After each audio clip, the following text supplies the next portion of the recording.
From the News Channel 5 Network, this is MorningLine with Nick Beres.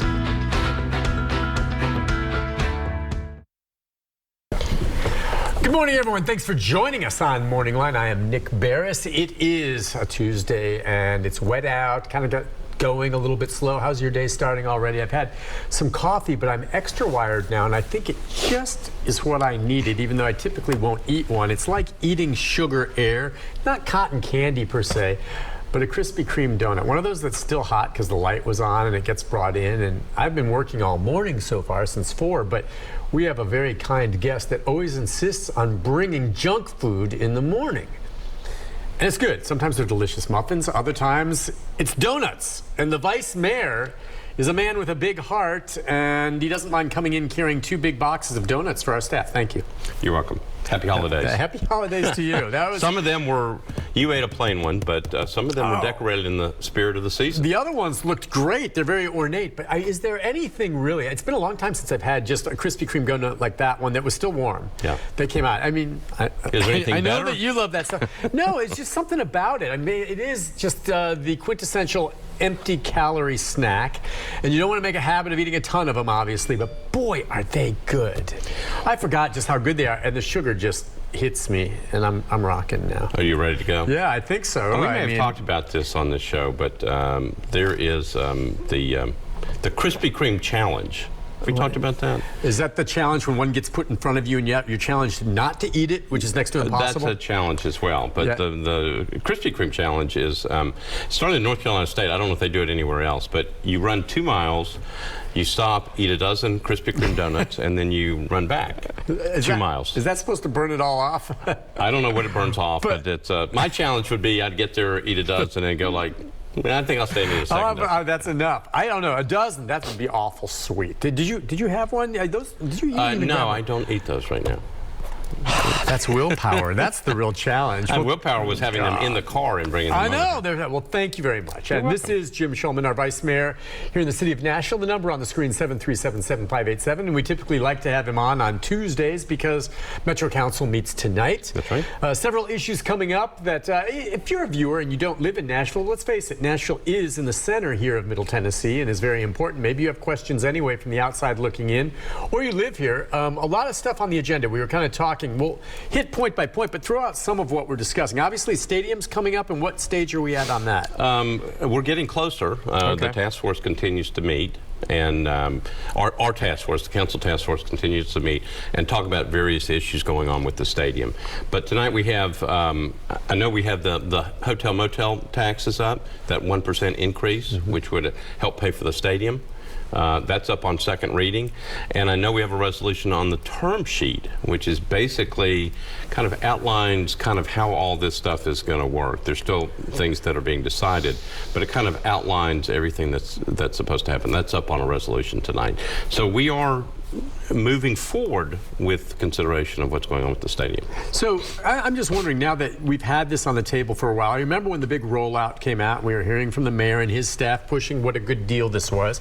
And I have to admit, listening and paying attention at that point, and with many of the questions being answered, I thought, this does tangibly make sense to me. And I kept wondering, and we've heard from some council members who said they had questions, is there something that I'm missing here? Are there some areas of this where it's like, oh, there's the hidden gotcha as we move forward? Just from your perspective and what you've seen, and I assume, I guess at this point, you are for the plan, but are there any hidden things here that might rise up as far as you can tell and bite us in the butt if this passes? I think that was the whole idea of creating the task forces. Okay. Was to get an early start on this. Typically, I mean, over the years I've been on the council, a lot of times these big projects come to us, and then we have to kind of rush to try to figure out what's going on. This time, because of the size of this project and the nature of it, we put together a task force early on, and they've been meeting for several months to go over the details of what's been proposed, all those other things, to make sure that there wasn't some type of gotcha in there. The only thing that I've heard that I thought was at least an interesting argument was on the 1% on the hotel motel tax. Somebody said, well, you know, you could, we'd rather use it for something else. Okay. But based upon my understanding of what the state did, the state said we are authorized to increase it 1% for the purposes of the stadium. Specific. Yeah, specific. So if that's the case, we can't use it for anything else. So We'd have to use we it either for do that or, and that's probably in contingent also. If that happens and we move forward, we get that money from the state also that they've ponied up for this. The state put up $500 million or authorized $500 million in bond issuance if the Titans were going to build a dome stadium. Right. So some of these things are specific in terms of what they are. I have not heard anything that's come out that says this is the gotcha. Everything, you know, and at some point I think we'll see a final cost by cost comparison or a comparison of the different plans. But under the original documents, when we built the original stadium, we were responsible for the maintenance, and we had a bunch of the bond obligations. All those things are being taken care of. So the $32 million plus that we're responsible for in the maintenance under the new deal gets wiped away. We don't owe it anymore. The $30 million in bond issuance that we still owe gets wiped away. It just, to me, made sense, and it's the centerpiece of what will be the new East Bank development. You know what's interesting to me too, though? I mean, I think it's moving forward, and it just hit me. I think I read it was either in the Tennessean or one of the local business journals that an LLC affiliated with the Titans recently bought more than a dozen acres of land somewhere in Williamson County. And I think it came back, the thinking is it's Amy Adams Strunk who spent maybe $15 million to buy that. And I was thinking, I wonder if that's a backup plan. If this doesn't work, she's going to build the stadium in Williamson County. Well, that popped in my head. There's no reporting on that. It had nothing to do with that. Who knows why they're buying that land? But it did hit me, you know? It's like, is there a contingency behind there? And because it's still unknown, in a way. It's not a done deal yet. Well, I think the contingency is always, okay, do they just keep playing in the old stadium and then we refurbish that? And I think the idea, Nick, is that, you know, just you look at what the basics are. If we don't do anything, what is our responsibility? Okay. If we refurbish the stadium, what is our responsibility? You know, and how much will that cost? Or if they build a new stadium, what is that going to cost? Now, I mean, I will say I'm not necessarily if there was something where the city was having to pay a ton of money for this stuff, then, I mean, I think you'd hear this giant outcry. Because, I mean, we built a stadium 25 years ago, whatever. And you certainly don't want to go around building stadiums and then just tearing them down when you that's exactly right. Yeah. But in this case, if the city's off the hook, and they're going to pay for it. That's and the biggest thing that got my attention. Is it's not as though we are already through the end of that contract and it's free and clear and we're starting from scratch now. We are still under this contract moving forward, and this clears us from. That's really what pushed me over the edge, because I tend to agree with a lot of folks out there. It's just more money for athletic stuff. Gosh, we just built a soccer stadium. We have this baseball stadium. You know, I mean, where do we draw the line? But I mean, this really does clear the table for us in a way, especially with the East Bank development plan. It makes sense to me on that front because we weren't out of it, and it clears it for us. Well, it clears us, and then we get this 60 plus acres back of all this stuff right on this prime real estate right on the river that can then be developed and can be utilized for all kinds of different things, including affordable housing, if that's what everybody chooses to do. You know, most major cities have tremendous development along their riverfront. Good, solid thinking, good development. We have all this land that is just not being utilized. It was 20 years ago. Mike Rose, photojournalist, who's now our chief photog here, and I were given the assignment, and we don't do these kind of stories anymore because it costs money, but the news director said, Nick, I want you to do a profile on other cities that have developed their riverfront and why we're just languishing here with a wonderful river, and it's just not happening. I remember going to Portland, Oregon. I went to Cincinnati. I'm trying to think what the third city was. Like I said, it was 20 years ago.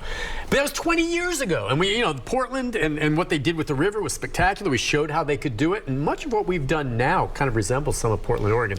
But then same thing with Cincinnati, but that was 20 years ago, and we're still talking about developing our river here in Nashville. It's very underutilized, but I mean, again, I think people need to remember, if we're going to get it, it needs to be smart, it needs to be well done, and it needs to consider in the fact that we have lots of issues going on in the city, particularly affordability and affordable housing.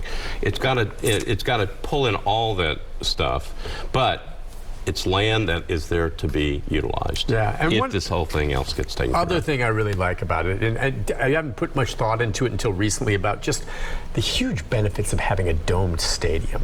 I understand football, the idea of playing outdoors, but one of the things for me, and Rick back here who I go to games with will tell you I'm a fair weather fan, thinking about a domed stadium where it's constantly going to be 70 degrees, or having a Garth Brooks concert that doesn't have to be canceled because all of a sudden there's a thunder and lightning storm. You know, I mean, just the advantages and the conveniences of a domed stadium when we finally get one, I think is just spectacular.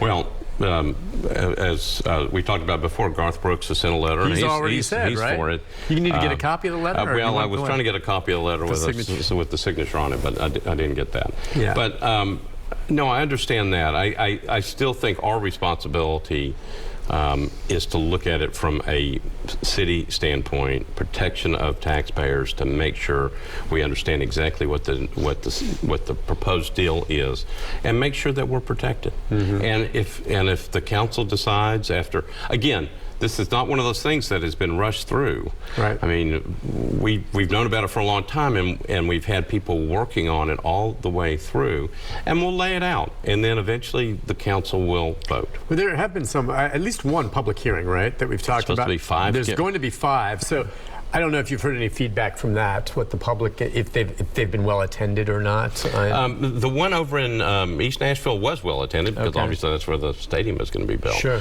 Some of the other ones have had less of a crowd, but still it's important to have people come in and part of the explain process. what they want. That's how you do it. All right, listen, we'll take a break on that. When we come back, we'll talk more about some of the other things on the agenda, some zoning bills.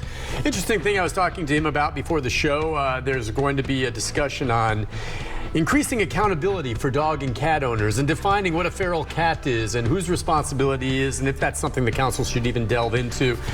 We'll see. There's a lot of pet owners out there, so we'll talk about that. We can take some phone calls too. 737-7587. Back with more with Vice Mayor Jim Shulman right after this.